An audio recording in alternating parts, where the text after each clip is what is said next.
সুন্নাহ থেকে এটাই আমরা জানি, মহিলাদের নামটাও গোপন থাক, এটাই উচিত। কিন্তু আমরা কি করছি এখন? মা বোনদেরকে নামাই দিছি নির্বাচনে,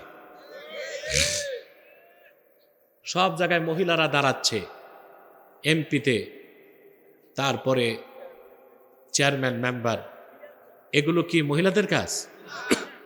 মাঝে মধ্যে পোস্টারও দেখা যায়, বিশাল পোস্টার, লিপস্টিক লাগায় নাম দিয়ে দিছে কুতকুতি বেগমকে কুত্তা মার্কায় ভোট দি। কি আশ্চর্য অবস্থা! আচ্ছা ভাই, এগুলো কি মহিলাদের কাজ নাকি? এগুলো করবে পুরুষ।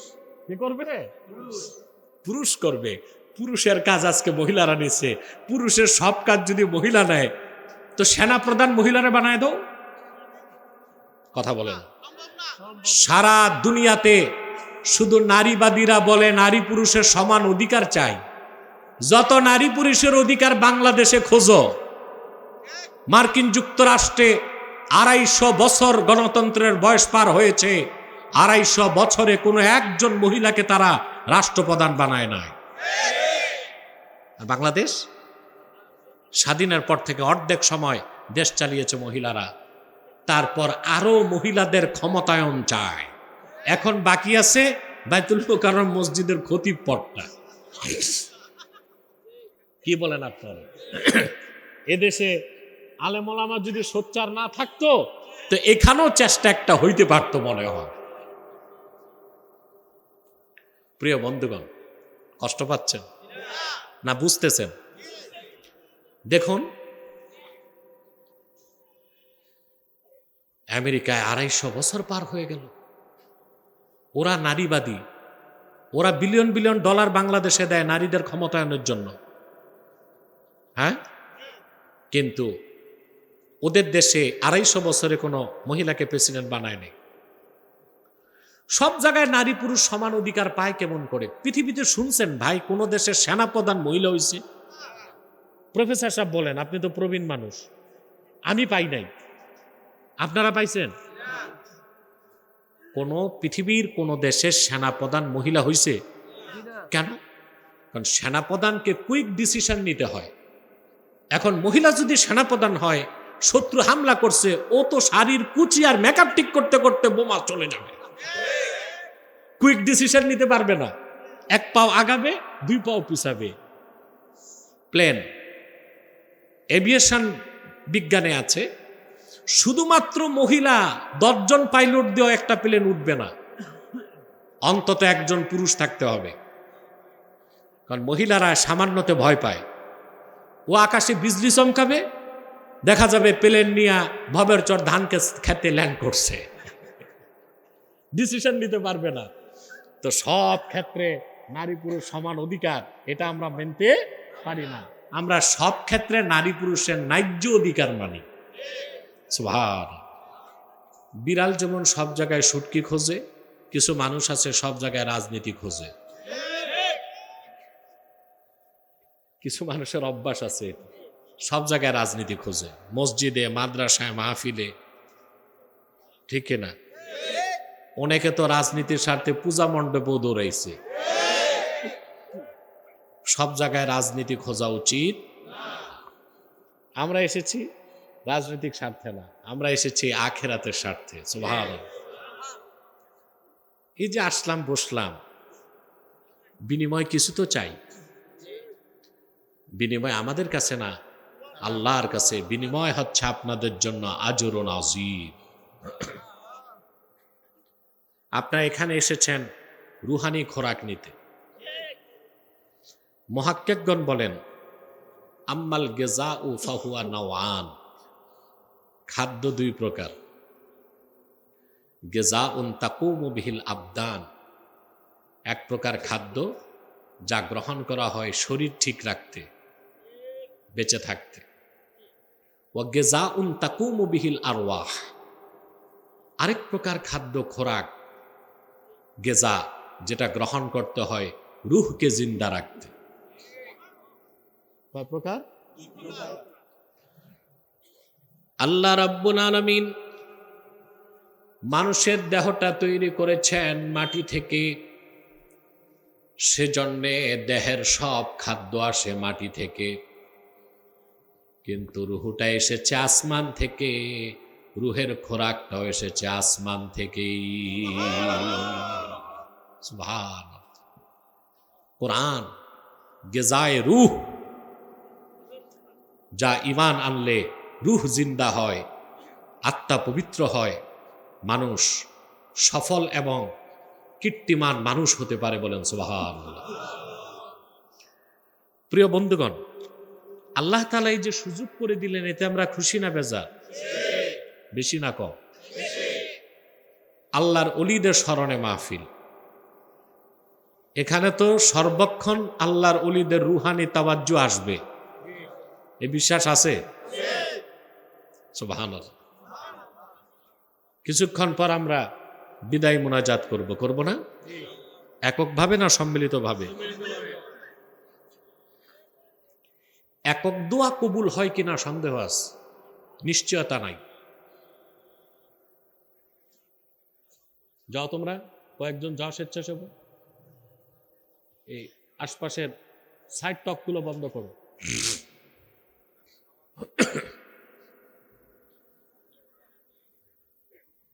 প্রিয় বন্ধুগণ, কথা খেয়াল করতেছেন?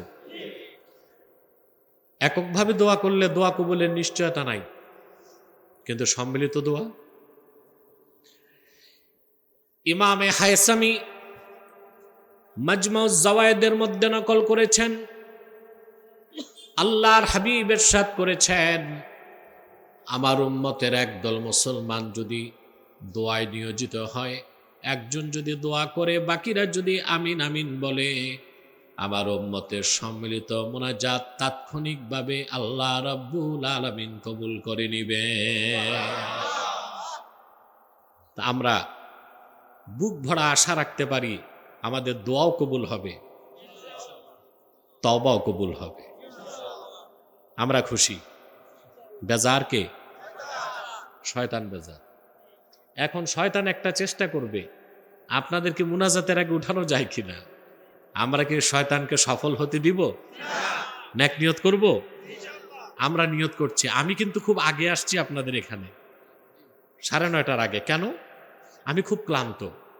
আমার দিনে মাহফিল ছিল এটা ফরিদপুর মধুখালী, বুঝতে পারছেন? খুব কাছে তা বলা যায় না। আমার আকাশপথে লাগছে 30 মিনিট, আসতে 30 মিনিট। তা আমি যদি একটু ঘুমাইতাম তো রাত 12টা বাজতো এখানে আসতে। আমি নামাজ সালাতুল এশার পর চলে এসেছি, যেন আগে আসব, আগে যাব, আগে বিদায় নিব। ভালো হয়েছে না? আপনাদের বাংলাদেশে সমস্যা দুই দিকে, বেশি আগে আসলেও সমস্যা, বেশি পরে আসলেও সমস্যা। আমাকে যদি বাদ মাগরিব দিত তা আমি আর নারায়ণগঞ্জ যাইতাম না, সোজা চলে আসতাম এখানে। এখানে নামতাম, মাহফিল করে এসার আগে চলে যেতাম। এটা কি দিত তারা? কথা বলেন। সম্মানিত সুধী, আমরা নেক নিয়ত করব, শয়তানকে পরাস্ত করব। আমরা নিয়ত করছি কিছুক্ষণ পরে আজকের মুনাজাত করে গুনাহ মাফ করে নিষ্পাপ বেহেশতি আল্লাহওয়ালা হয়ে বাড়ি যেতে চাই। কারা কারা হাত তুলে আল্লাহ তাআলাকে দেখা।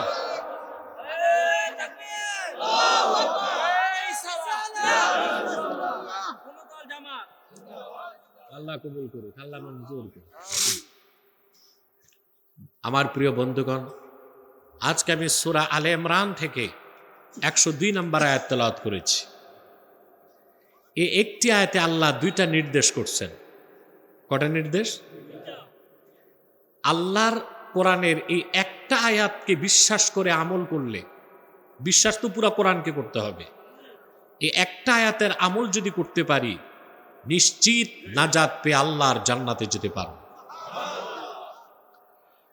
আল্লাহ রাব্বুল আলামিন বলেন, ইয়া আইয়ুহাল্লাযীনা আমানুত্তাকুল্লাহা হাক্কা তুকাতিহি ওয়া লা তামুতুন্না ইল্লা ওয়া আনতুম মুসলিমুন। আল্লাহ রাব্বুল আলামিন বলেন, হে ঈমানদারগণ, বিশ্বাসীগণ, তোমরা মহান আল্লাহকে যথাযথ ভয় করো, যথার্থ ভয় করো, আর পরিপূর্ণ মুসলিম না হয়ে মৃত্যুবরণ করো না। কয়টা হুকুম? আল্লাহকে ভয় করো হালকা পাতলা না, আল্লাহকে ভয় করো হালকাভাবে না, যথার্থভাবে। সুবহানাল্লাহ। আর মুসলিম না হয়ে মৃত্যুবরণ করো না। রাসূলুল্লাহর উম্মতের পরিচয় হচ্ছে মুসলিম। পরিচয় কি? আমাদের জাতিগত পরিচয় কি? আসলটা কি বাঙালি, বাংলাদেশি না মুসলিম? সুবহানাল্লাহ। এটি আমাদের প্রিন্সিপাল আইডেন্টিটি, মৌলিক পরিচয়, আমরা মুসলিম। কে বাংলাদেশি, কে ইউরোপীয়, কে মার্কিনী, কে আরবি, কে অনারবি, কে শ্বেতাঙ্গ, কে কৃষ্ণাঙ্গ, জাতীয়তাবাদের সীমানা, ভৌগোলিক সীমানায় মুসলমানকে ভাগ করা যায় না। মুহাম্মদ সাল্লাল্লাহু আলাইহি ওয়াসাল্লামের ঈমানদার প্রত্যেক উম্মতের মূল পরিচয় হচ্ছে মুসলিম। বলেন সুবহানাল্লাহ। এটাই মূল পরিচয়। এটা শুধু আমাদের পরিচয় নয়,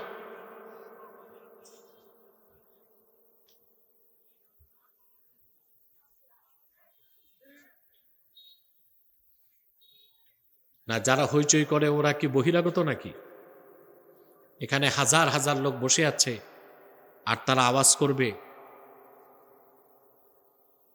এটা তো হয় না। এরা কি মুসলমানের সন্তান কিনা? মাহফিলে ডিস্টার্ব কেন?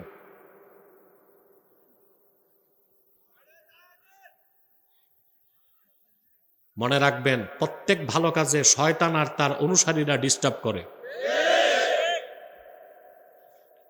মাহফিল হচ্ছে, মাহফিলের আদব রক্ষা করতে হবে। সম্মানিত সুধী, তা আমাদের মূল পরিচয় আমরা কি? এটাই আমাদের মৌলিক পরিচয়, এটাই আমাদের আসল পরিচয়, এটাই আমাদের প্রথম পরিচয়, এটাই আমাদের শেষ পরিচয়। সুবহানাল্লাহ। এখন মুসলিম বলা হয় কাকে?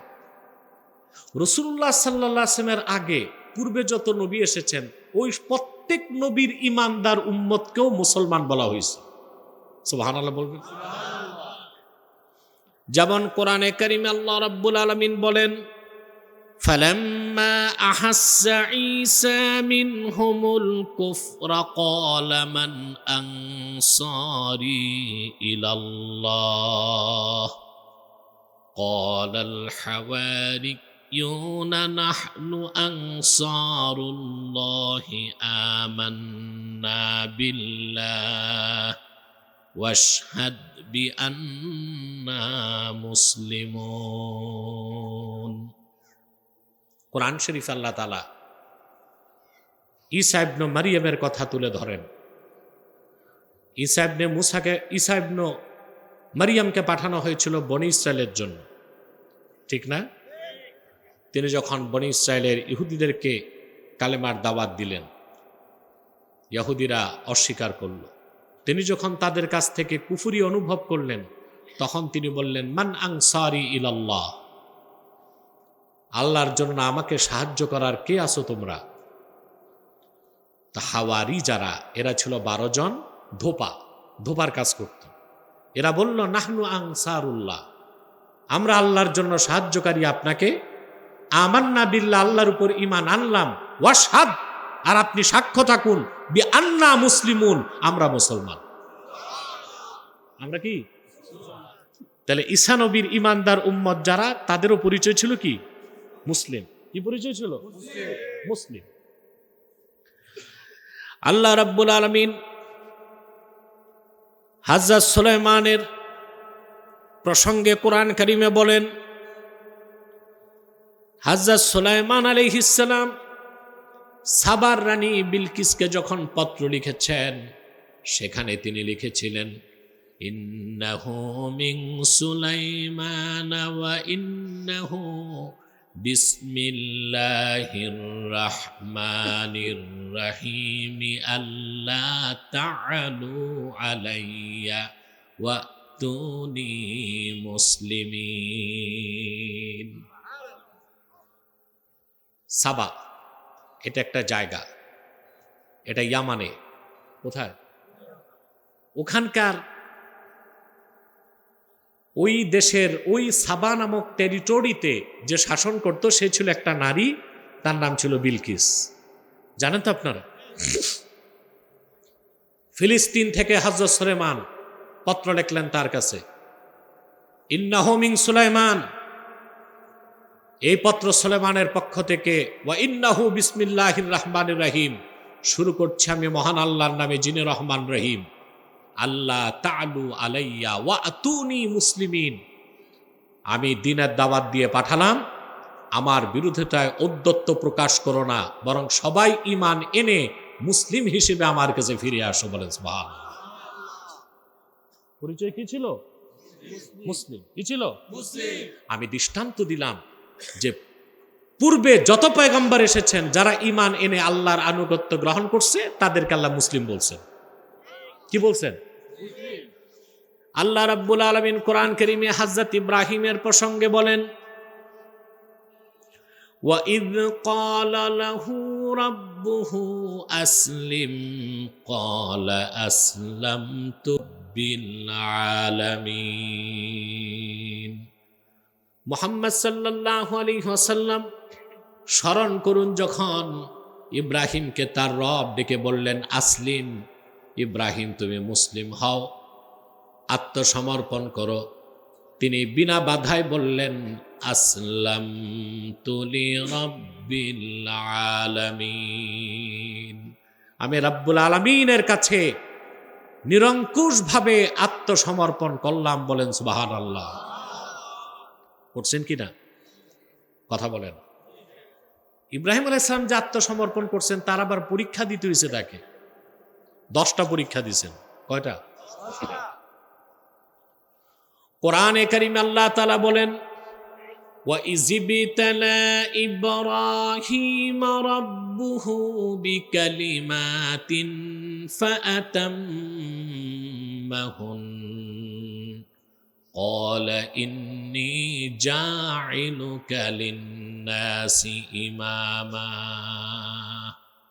আল্লাহ রাব্বুল আলামিন বলেন, স্মরণ করুন আপনি মুহাম্মদ সাল্লাল্লাহু আলাইহি ওয়াসাল্লাম যখন আপনার রব ইব্রাহিমের পরীক্ষা নিলেন। হযরত ইব্রাহিম আল্লাহর কাছে আত্মসমর্পণের সবগুলো পরীক্ষায় উত্তীর্ণ হয়ে গেলেন। আল্লাহ তখন ডেকে বললেন, রে ইব্রাহিম, তুমি প্রকৃত মুসলিম, আমি গোটা মানব জাতির জন্য তোমারে নেতা বানাবো। বানাইছেন না আল্লাহ নেতা? মুসলিম জাতির জনকের নাম কি?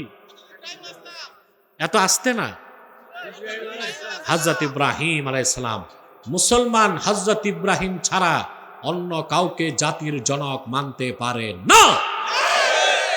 এই বিশ্বাস গেঁথে নিতে হবে হৃদয়ে। হযরত ইব্রাহিম আলাইহিস সালাম তিনি যে মুসলিম, আত্মসমর্পণ করছেন, এই পরীক্ষা দিলেন 10টা। কয়টা? সবচেয়ে কঠিন পরীক্ষা ছিল আগুন, সুবহানাল্লাহ, আর সন্তানের গলায় ছুরি ধরা, সুবহানাল্লাহ। নমরুদ হযরত ইব্রাহিম আলাইহিস সালাম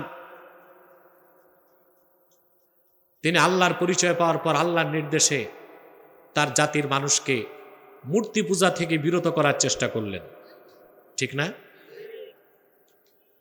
তিনি যে তার বংশের মানুষকে বললেন, তোমরা আল্লাহকে বাদ দিয়া এই হাতে বানায়া খোদা নামের বেহুদাগুলোর পূজা করো কেন? ওরা বলছে, আমাদের কাছে কোনো প্রমাণ নাই, তবে পূর্বপুরুষ করতো, আমরাও করি। পূর্বপুরুষ করতো।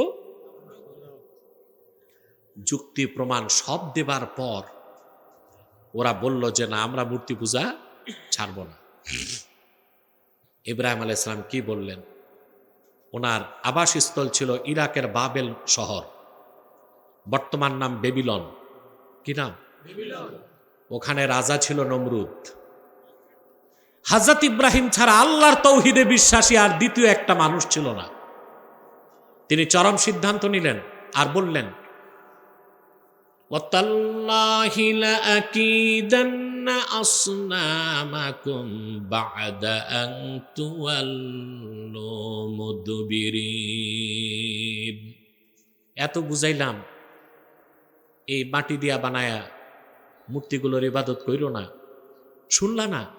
ঠিক আছে, আমি তোমাদের এই কথিত কল্পিত দেবদেবীগুলোর ব্যাপারে চূড়ান্ত সিদ্ধান্ত নিচ্ছি, আমার কাজ আমি শুরু করব।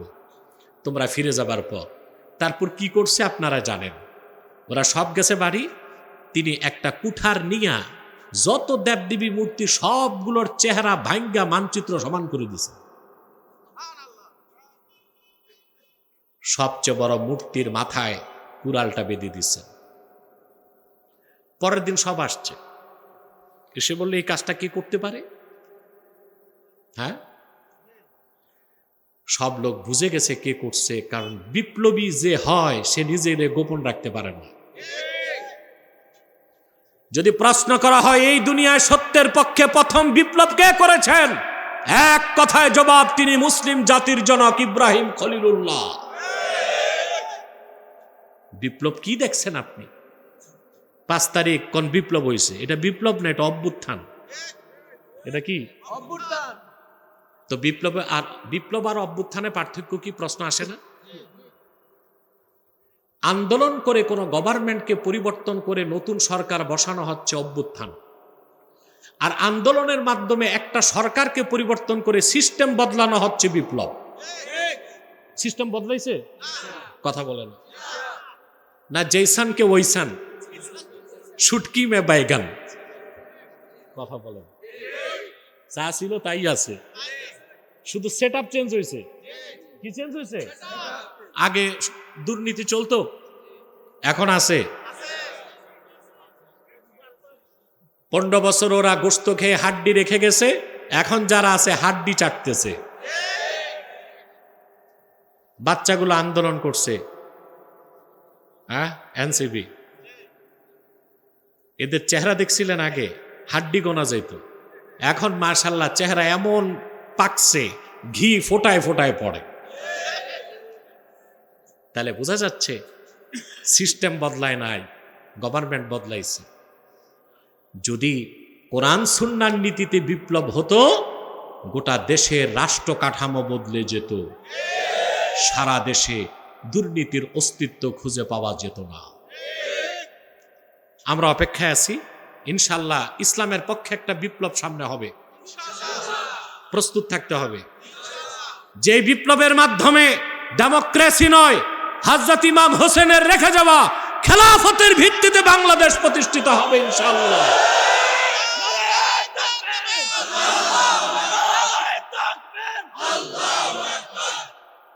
বসো। সাল্লাল্লাহু আলাইহি ওয়াসাল্লাম। তুমি তো প্রফেসর সাহেবের কান ফাটাইবা, স্লোগান সামনে যেয়ে দাও, নিচে বসে। প্রিয় ভাইরা, কথা বুঝতেছেন? বিপ্লব কিভাবে করতে হয় ইব্রাহিম আলাইহিস সালাম দেখায় গেছেন। সারা দেশে একা তিনি আল্লাহর তৌহিদ বিশ্বাস করেন। বংশের সব মূর্তি পূজারী। রাজা নমরুদ, সে ছিল অগ্নি পূজারী। তিনি তার হাতের কুঠার দিয়া মূর্তিগুলোর নাক নকশা ভাঙ্গা সমান করে দিছেন, বড়টার মাথায় কুড়াল লাগাই দিছেন। পরের দিন ওরা এসে বলে, এই সর্বনাশ করলো কে? লোকেরা বলতে লাগলো, আমাদের দেশে একজন যুবক আছে, ইউকালু লাহু ইব্রাহিম, তারে সবাই ইব্রাহিম বলে ডাকে। সেই তো মূর্তিগুলোর বিরোধিতা করে, সে ছাড়া এরকম ভয়ঙ্কর সাহসী কাজ কেউ করতে পারে না। খবর চলে গেল নমরুদের কাছে। নমরুদ আবার তার পার্লামেন্ট ডাকছে। কি ডাকছে? সবাইকে নিয়ে বলল, ইব্রাহিমকে কি শাস্তি দেওয়া যায়? সবাই বলল, এমন শাস্তি দিতে হবে যেন তার দৃষ্টান্ত হয়ে থাকে, ভবিষ্যতে কেউ যেন আমাদের দেবদেবীর বিরুদ্ধে কথা বলার সাহস না পায়। তো কি করতে হবে? বলে, হাররিকুহু ওয়ানসুরু আলিহাতাকুম ইন কুনতুম ফাইলুন, ইন কুনতুম ফাইলিন। যে তোমরা কিছু করতেই চাও তো ইব্রাহিমকে আগুনে জ্বালাও। নজরুল্লাহ বলে।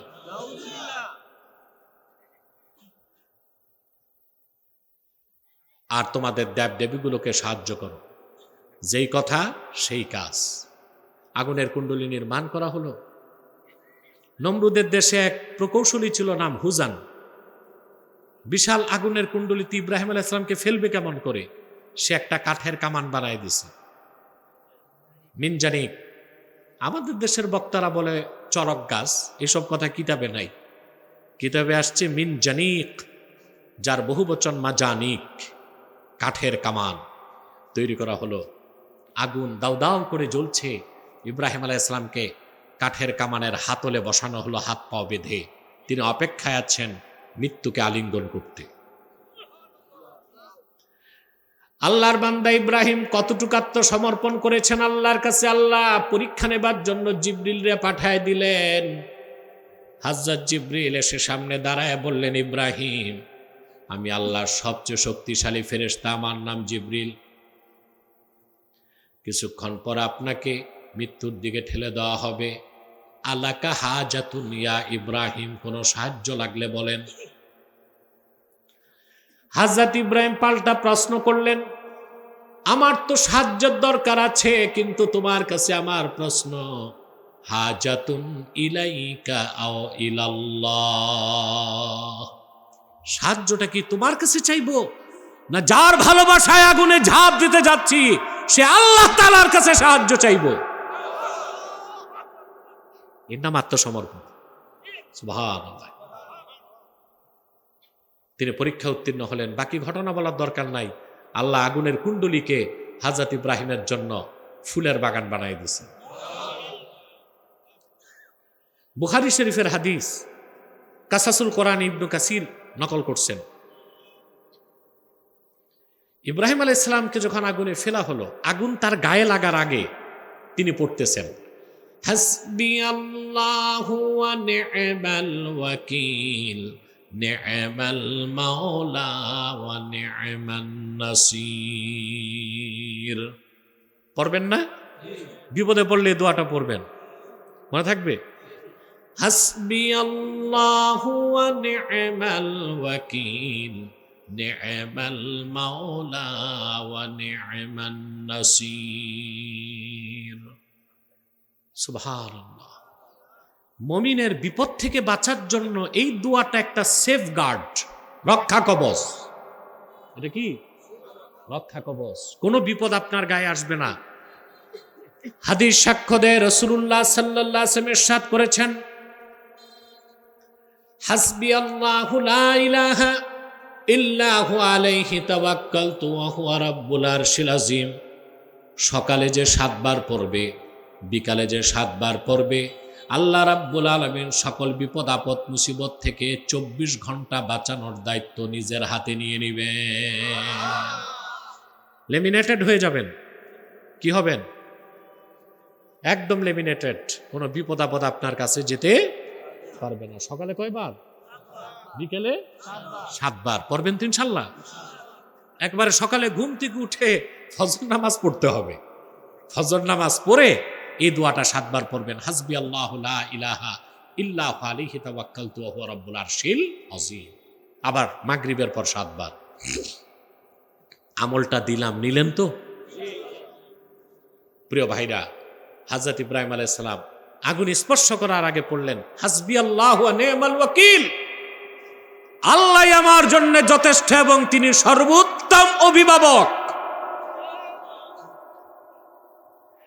সহিহ বুখারীতে আল্লাহর হাবিব সাল্লাল্লাহু আলাইহি ওয়াসাল্লাম ইরশাদ করেছেন, হাসবিয়াল্লাহু ওয়া নি'মাল ওয়াকিল ক্বালাহা ইব্রাহিমু হিনা উলকিয়া ফিন্নার। হযরত ইব্রাহিমকে যখন আগুনে নিক্ষেপ করা হয়েছে তখন তিনি এই দোয়াটা পড়েছেন। চলে গেলেন আগুনের কুণ্ডলিতে হযরত ইব্রাহিম। আল্লাহ রাব্বুল আলামিন আগুন তার শরীর স্পর্শ করার আগেই আগুনের কুণ্ডলীকে সবুজ বাগান বানায় দিলেন। কাসাসুল কোরআন ইবনে কাসির নকল করেন, হযরত ইব্রাহিম যাকে বাবা বলতেন, আসলে তিনি ছিলেন চাচা আজার। নমরুদের প্রাসাদের ছাদে দাঁড়ায়া দেখতেছে হযরত ইব্রাহিমের কতটুক জল্ল ক্ষতি হইল। সে তাকিয়ে দেখল আগুনের কুণ্ডলীর ভিতরে সবুজ একটা বাগানের মধ্যে হযরত ইব্রাহিম ভ্রমণ করছেন। এত আস্তে বললেন, দুঃখ আর আফসোস করে তখন সে বলল, নি'মার রাব্বু রাব্বুকা ইয়া ইব্রাহিম। আসলে ইব্রাহিম, তোমার রব কত উত্তম অভিভাবক, কত উত্তম রব। আমরা তোমাকে আগুনে নিক্ষেপ করলাম আর তিনি তোমার জন্যে আগুনের কুণ্ডলীকে ফুলের বাগান বানাই দিচ্ছেন। আসলে একমাত্র তোমার রব আল্লাহ সত্য রব। বলেন সুবহানাল্লাহ। প্রিয় বন্ধুগণ, হযরত ইব্রাহিম আলাইহিস সালাম মুসলিম হিসেবে 10টা পরীক্ষা দিয়েছেন। তারপর আসলো তার জীবনে সবচেয়ে বড় পরীক্ষা, শেষ পরীক্ষা। তিনি আপন স্ত্রী হাজেরা আর তার সন্তান ইসমাইলকে মক্কায় রেখে আসছেন। কার হুকুমে? তখন মক্কা শরীফে আল্লাহর ঘর ছিল না। ঘরটা আল্লাহ উঠায় নিয়েছিলেন নূহের বন্যার সময়। চিহ্নটাও জানা ছিল না কারো। নির্জন নিভৃত সাফা মারওয়া পাহাড়ের এক পাশে যেখানে জমজম কূপ, এখানে কূপও ছিল না। স্ত্রীকে বসালেন আর সন্তানকে বসালেন, তারপর পিছন ফিরে চলে যাচ্ছেন। সহিহ আল বুখারীতে এসছে, আল্লাহ রাসূল সাল্লাল্লাহু আলাইহি ওয়াসাল্লাম ইরশাদ করেছেন, ফানাদাতহু উম্মু ইসমাঈল। ইসমাইলের মা তখন হযরত ইব্রাহিমকে ডাক দিলেন। ইসমাইলের মায়ের নাম কি? বাহ, আরো জোরে।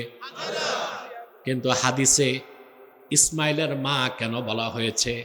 তার কারণ কোরআন হাদিস থেকে বোঝা যায় মহিলাদের নাম গোপন থাক, এটা আল্লাহ পছন্দ করেন।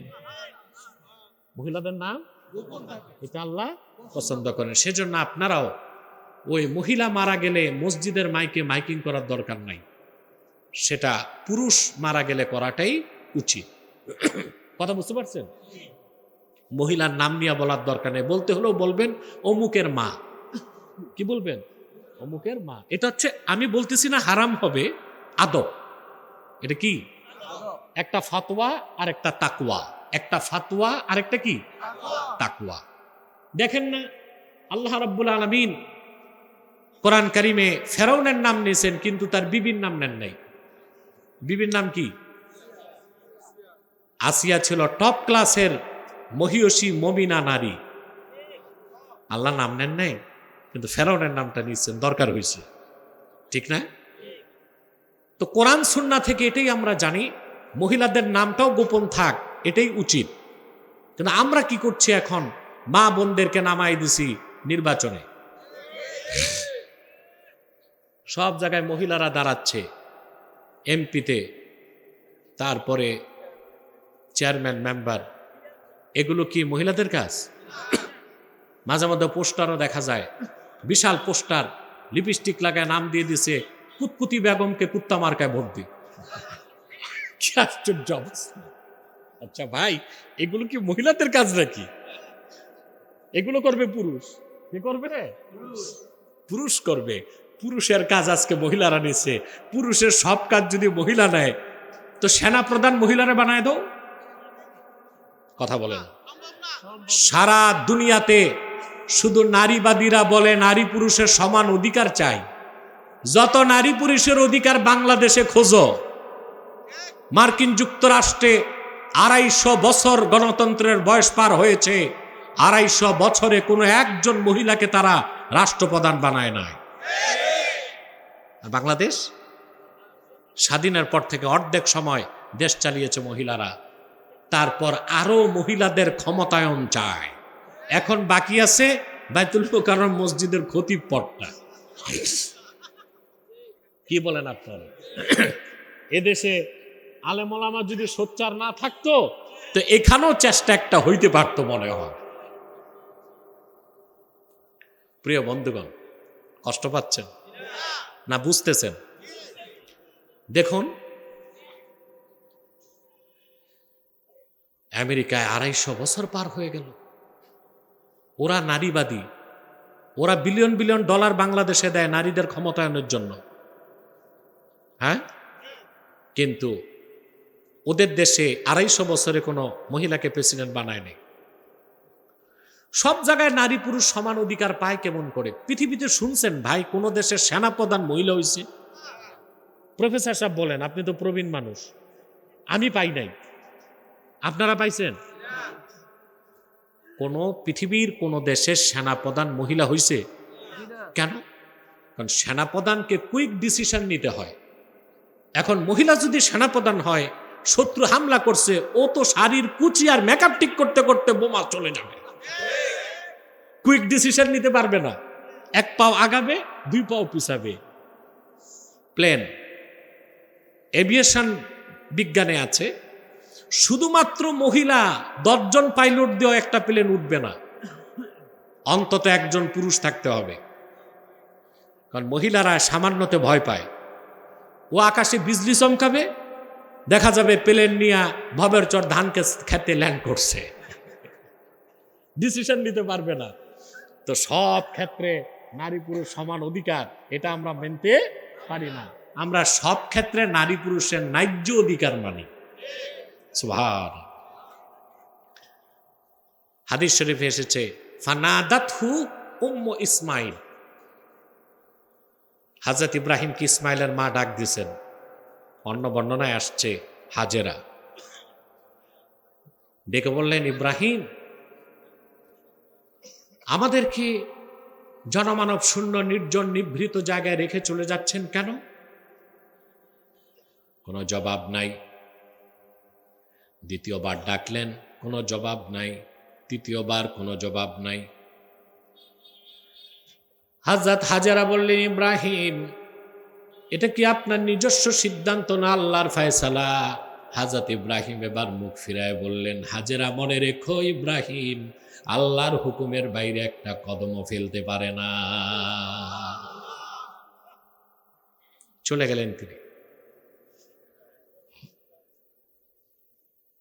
পানির অভাব যখন অনুভব করলেন হাজেরা, পানির সন্ধানে সাফাতে গেলেন, মারওয়াতে গেলেন, 7 বার দৌড়ালেন।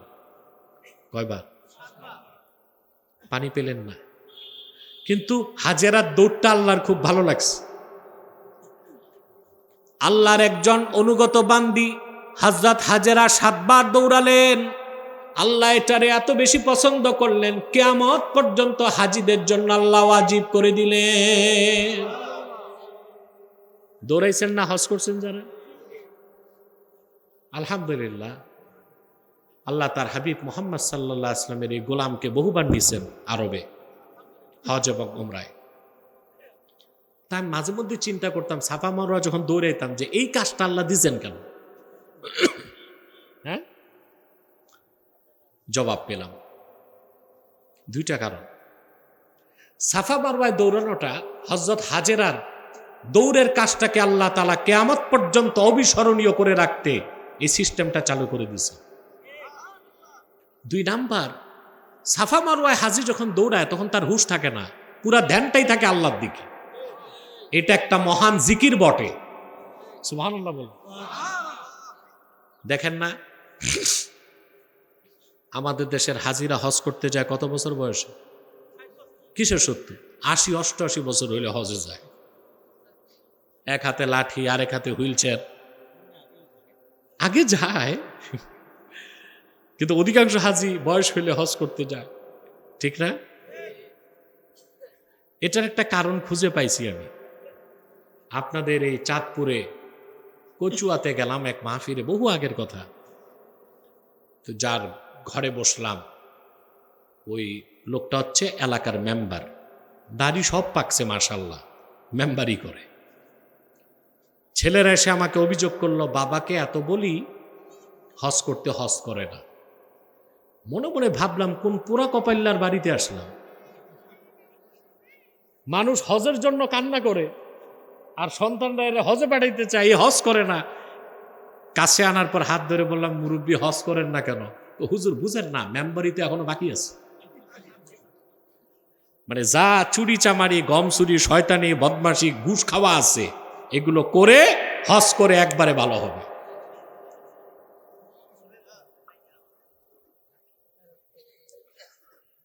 সবচেয়ে কঠিন ইবাদত হজ, এটা জোয়ানকালে করা উচিত, ঠিক না ভাই?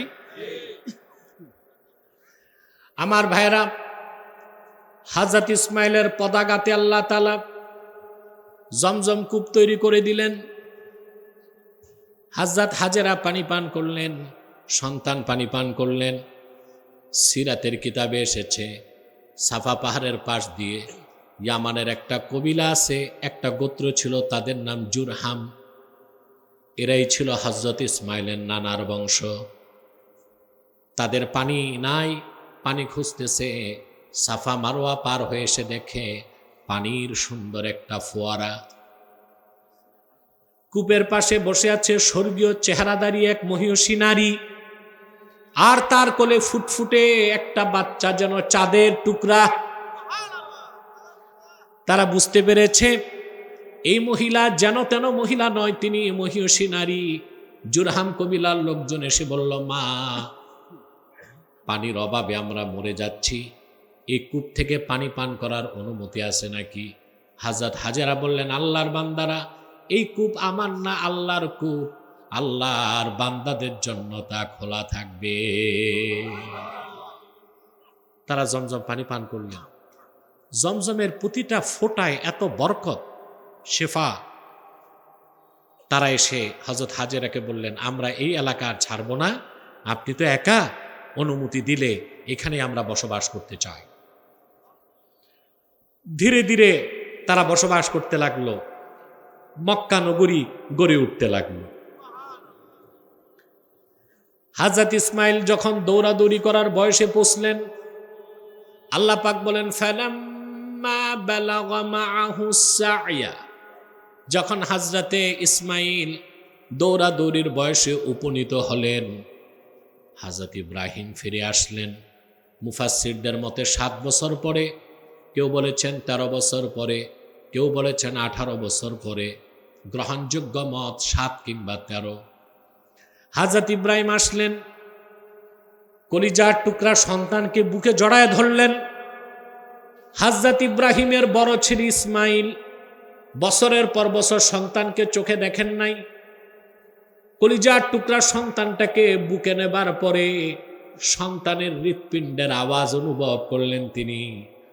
ভালোবাসার ঢেউ যখন তার অন্তরে জোয়ার সৃষ্টি করল, এমন সময় আল্লাহ পরীক্ষা আবার পাঠায় দিলেন। আল্লাহ স্বপ্নে দেখালেন, রে ইব্রাহিম, তোমার সবচেয়ে প্রিয় জিনিসটা তুমি আমার জন্য কোরবানি করো। 1 রাত, 2 রাত, 3 রাত দেখার পর তিনি বুঝলেন আল্লাহ কি চাচ্ছেন। সুবহানাল্লাহ। আপন সন্তানকে ডেকে বললেন, হযরত ইব্রাহিম ডাক দিয়ে বললেন, ইয়া বুনাইয়া ইন্নী আরা ফিল মানামি আন্নী আযবাহুক ফানজুর মাযা তারা। কলিজার টুকরা সন্তান, আমি স্বপ্নে দেখলাম আমি তোমাকে জবাই করছি, তুমি চিন্তা করো। হযরত ইসমাইল জানতেন তার বাবা নবী, নবীর স্বপ্ন স্বপ্ন হয় না, ওহী হয়। সুবহানাল্লাহ বলেন। তিনি বুঝে গেছেন এটা তো স্বপ্ন না, আল্লাহর পক্ষ থেকে ওয়াহী। তিনি তাৎক্ষণিক জবাব দিলেন, ক্বালা ইয়া আবাতি ফাআল মা তু'মার সাতাজিদুনি ইনশাআল্লাহু মিনাস সাবিরিন। সম্মানিত পিতা, যা হুকুম হয়েছে পালন করুন।